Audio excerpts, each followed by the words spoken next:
So, if you ask me what I thought about manifestation and stuff like that, about a year ago, I probably would have not had very much time for it. I I thought it was all a bit strange, a bit weird.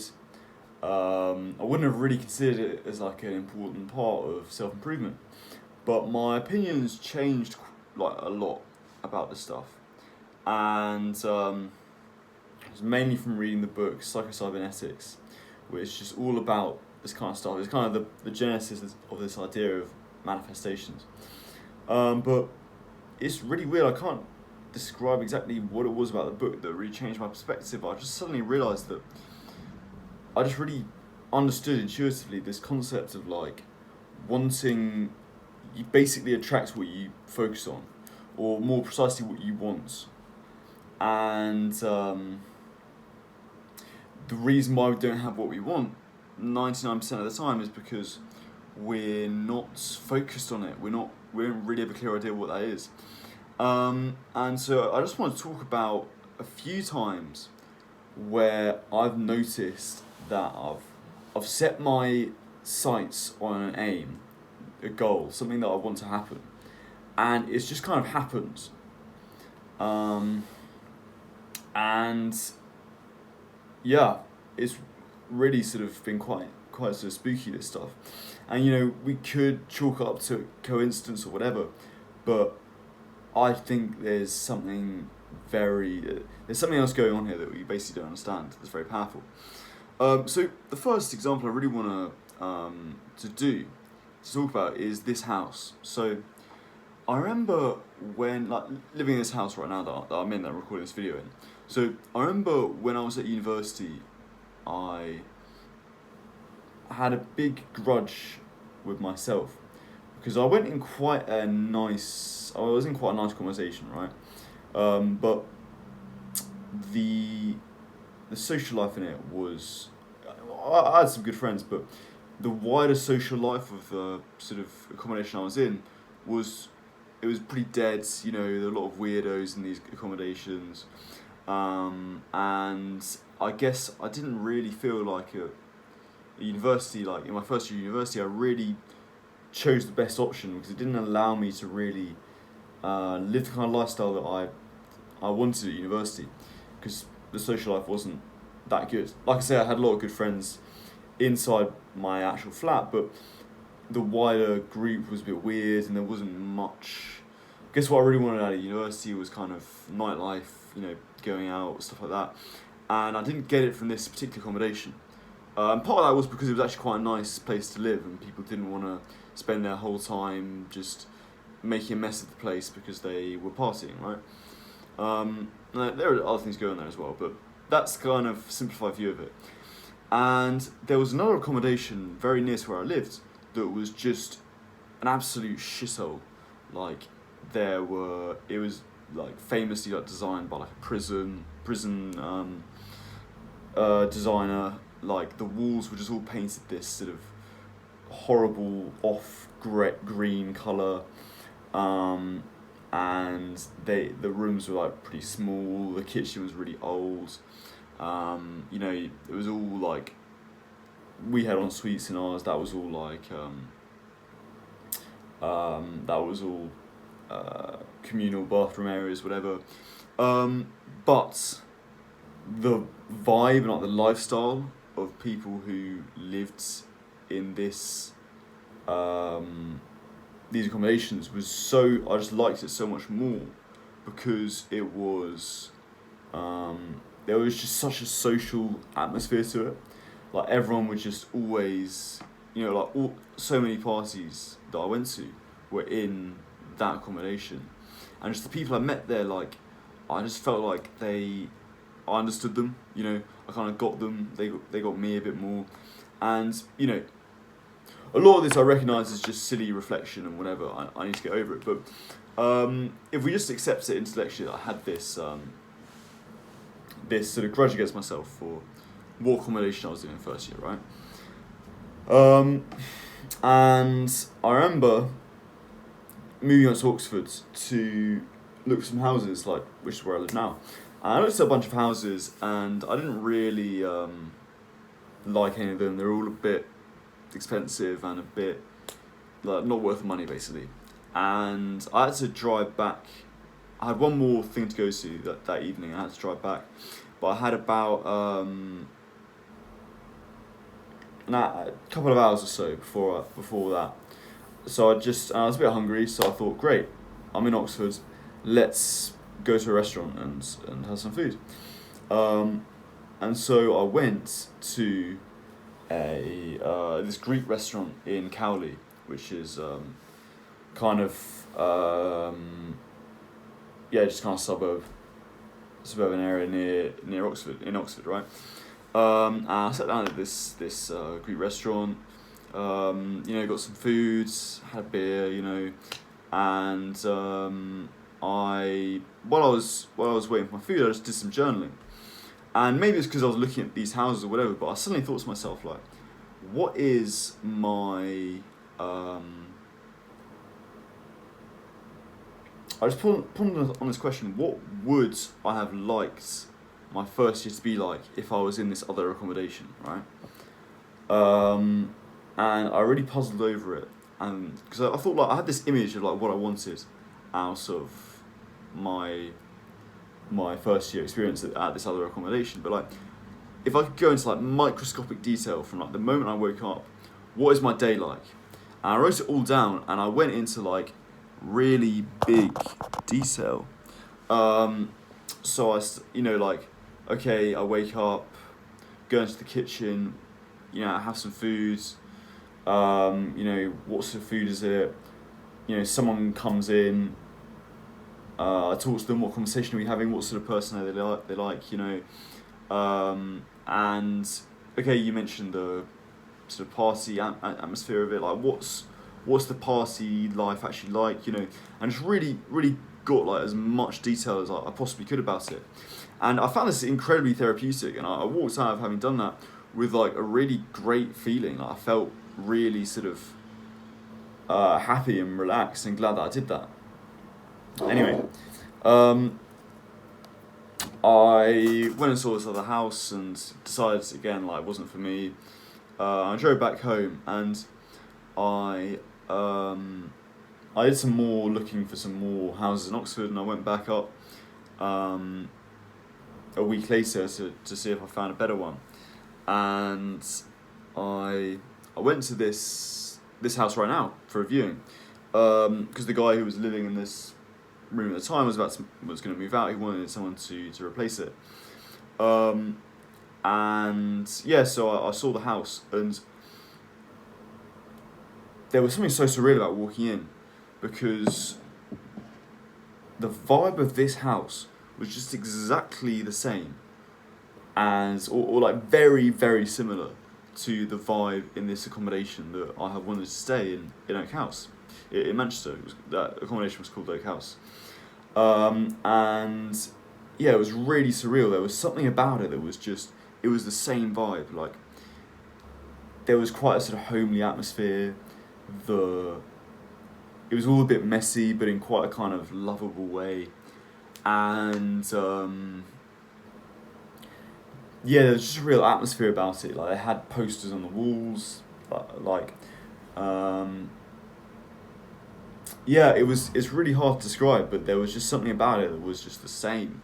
It was the same vibe. And it had that kind of studenty house feel, basically.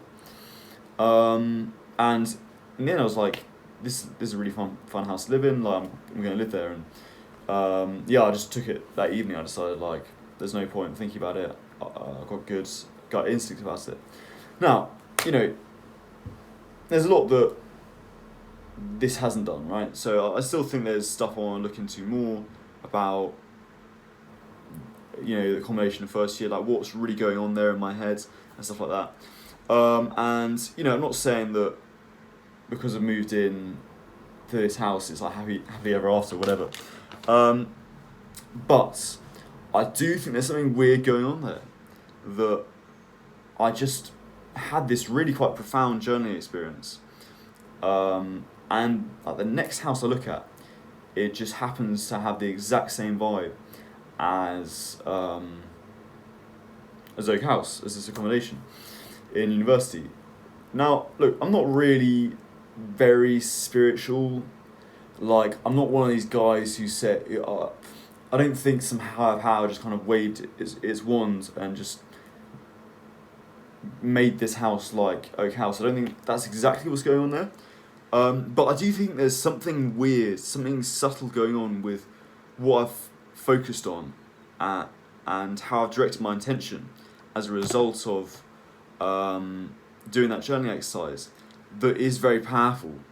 And, you know, there's a lot that we could just say, oh, just chalk up to a coincidence, you know, whatever. And, you know, it could be coincidence as well. There's probably some aspect of coincidence in there. But there's definitely something else going on there. There's something weird about, yeah, I don't know what it is. I guess what I'm saying is there's something about the power of the journaling experience that I did that explains this experience I had. And yeah, so that's the first one, guys. The second one is a slightly different one. So when I got very interested in Eastern Europe kind of right before I went to university. I started listening to a lot of like Russian punk, like post-punk music, and I just fell in love with that sort of aesthetic of sort of suburban Russia, like all the Khrushchevkas, you know, the big flats, sort of Duma flats, you know, that kind of Duma Russian aesthetic. I thought it was really cool, and I got, you know, continually more interested in Russia as, you know, time went on. Got quite interested in Bold and Bankrupt and stuff like that, and I remember sort of first, you know, I started to travel some of these places, you know, I went to, like Croatia, Slovenia, Hungary, you know, these kind of Central European / Eastern European countries, whatever. And I was really excited to like explore more of Eastern Europe, you know, like Russia itself, like Ukraine, Belarus, all these kind of post-Soviet countries. And yeah, so anyway, I remember first hearing about the Ukraine war in 2022, I think it was, right? I remember hearing about this, and at the time I just thought, I didn't really think too much of it, but the more I thought about it, like, the more sort of sadness I got, because I realised that like I wasn't going to be able to visit any of these countries like Ukraine, Russia, for like, you know, ages, like while this war was going on, you know, and do it safely, you know, it was just going to be impossible. And I remember sitting down with a pad of paper and just thinking like, just thinking about this topic, you know, that this kind of regret I have for, it's not really regret, but this kind of sadness that I'm not able to visit Russia or Ukraine or whatever. And, you know, I remember like looking at these travel advisory maps of Russia and Ukraine, and they'd always say like, oh, don't go to them, you know, too dangerous, and they'd have it all out in red, right? And just to say like, oh, don't go to any parts of this country. And yeah, but I got out like a journaling notebook, and I just wrote down like, on this topic, I just started thinking to myself, what do I actually want? You know, like Russia and Ukraine are at, you know, there's a war going on. I can't visit them. What do I want to happen? And what I just wrote down is like, I just want to be able to visit Ukraine safely. And this is weird to put it down to this, but I remember checking the the phone, my phone, and like seeing this this sort of travel advisory board for Ukraine a couple of weeks later, maybe a couple of months after writing that down, and I saw that like a little area of Ukraine was now not safe to travel to, but you were basically there are sort of two colours. There are two sort of colour schemes. One is like red, which is like never travel here, is super dangerous, which was on the whole of Ukraine for most of the 2 years, and then yeah, suddenly like there was this little patch of Ukraine that was in orange, which meant still like don't travel to it. It's still really dangerous, but in an absolute emergency, if you absolutely, you know, have to, you can travel here. You know, as in like it's slightly less dangerous. And this was obviously in the kind of western regions of Ukraine that's a bit further away from the front line. And I thought, that's interesting, okay. And then I checked it a couple of months ago quite recently. And a little bit more of it was orange. And that was really weird. Now, you know, in one sense, you got to say, why are you looking at what the travel advisory board says about Ukraine? You know, you got to take matters into your own hands, kind of thing. And yeah, I do agree with that. Like, yeah, I've got to take matters into my own hands. But I do think it's interesting that, you know, I kind of wrote down in my journal, and it was quite a profound thought at the time. Like, I remember being quite happy with myself for thinking that. I was like, yeah, that's exactly what I want. And then just suddenly, after like 2 years of Ukraine being just not safe to travel to, a couple of months after I happened to write this thought down in my head, a little bit of it starts to become recommended as like safe to travel to, and the following months even more safe to travel to. And yes, there's something weird going on there. I mean, with the other one, you could say it's more down to the, you know, it's what I've focused on or whatever, but there's something slightly more cosmic about this. And again, like, I don't want to get all spiritual and whatever, because it's not really what this is about. I don't want to put people off from this practice. But there is something weird going on there. And I just can't rule out the fact that the power of my journaling exercise had something to do with it. Now, again, like, I'm quite willing to say that it's not as simple as like, I wrote that down and, you know, someone, you know, a higher power just kind of waved its magic wand and made it happen because I wrote it down. But there's something weird going on there. Maybe it's what I chose to focus on. Maybe it's, yeah, I literally don't know. But it just seems like such a weird coincidence that the minute I get some sort of clarity about Ukraine and kind of, I sort of ask the universe something. I say, I want Ukraine to be safe to travel to, because I think it's a cool country. And then the universe kind of responds. You know, it's really weird. So, yeah.